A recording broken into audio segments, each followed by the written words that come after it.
Interesting. So you were introduced to Christianity then through Assemblies of God, moved to Baptist, which is kind of like a sideways move in my mind, Yeah. depending on the stream of Baptist.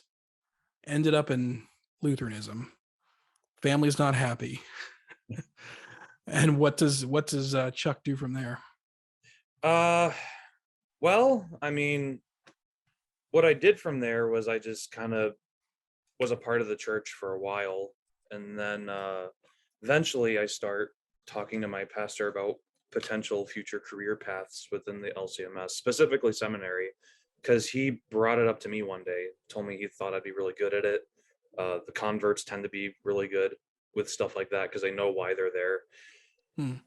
And he recommended it to me. I've had another, at least one or two other pastors recommend it to me. So right now I'm just trying to get my bachelor's so that if that's the path God puts me down, I'd be all set to go because you need a bachelor's before you can go to seminary.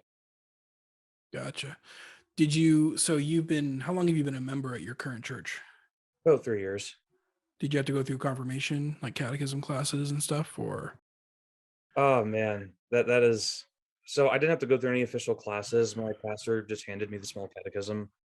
And then like by the time I was like, do I need to do any classes or anything? And he's like, you no, like you've studied too much.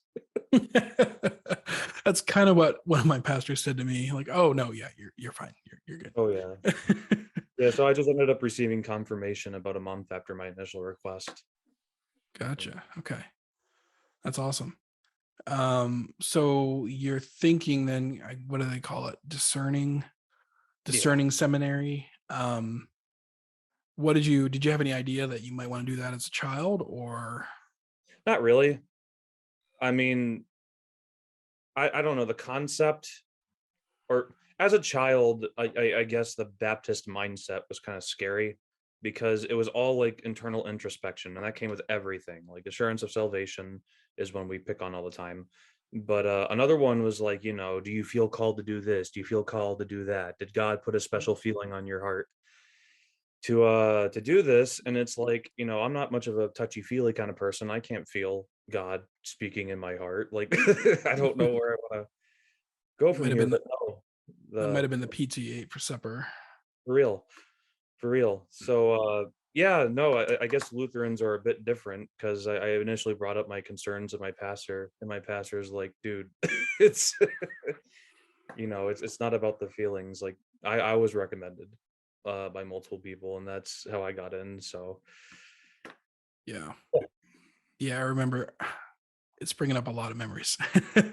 I remember some of that because there's this idea that there's sort of like one perfect will that God has for your life and you can miss it. yeah. Like you can miss out on it if you're not surrendered enough or something like that. I was just chatting with a buddy of mine last night, 2 nights ago. I don't know. Time is relative now. Um, and he and I was kind of walking him through how that went for me in Bible college when I was there. And yeah, that's one of the aspects I kind of forgot and didn't touch on. So what made you pick Lutheran over like say Anglican or Orthodox or something like that? So I watched a lot of Father Mike Schmitz, and I dug into Roman Catholic doctrine and history because it's whenever you think church history, you think either Orthodoxy or Catholicism, or Roman Catholicism, I should say. And Yes. it was Rome kind of has a good case with a lot of issues because historically there's like baptismal regeneration, the real presence of Christ in the Eucharist, uh, among other things, especially the dismantling of the solo scriptura mindset. But when you Mhm. really dig deep into it, into like the early church history and everything, you just don't see Roman Catholicism. And you just don't see a lot of the stuff they push and propagate today.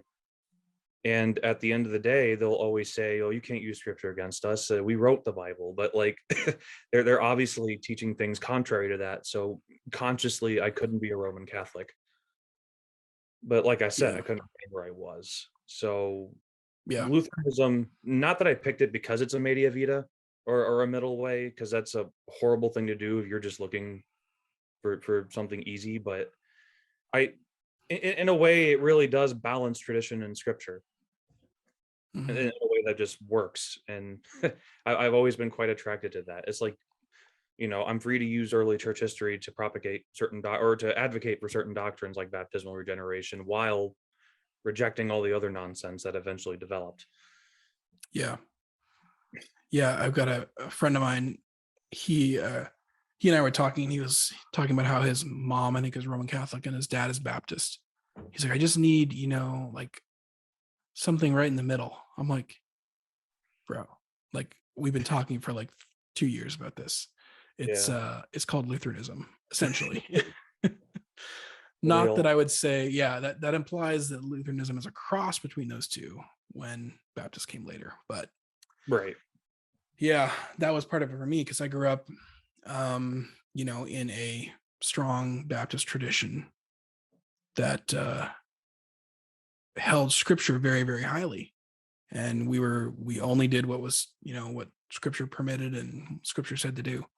So, in spite of the difference of interpretation between the two groups, that is one thing that I was impressed with early on about Lutheranism, is that they did take Scripture so seriously and Yeah. didn't bother to just abdicate to tradition or something like that. Right. I think it helps when the two are in harmony, and I think Lutheranism, and to maybe a lesser extent Anglicanism, has that.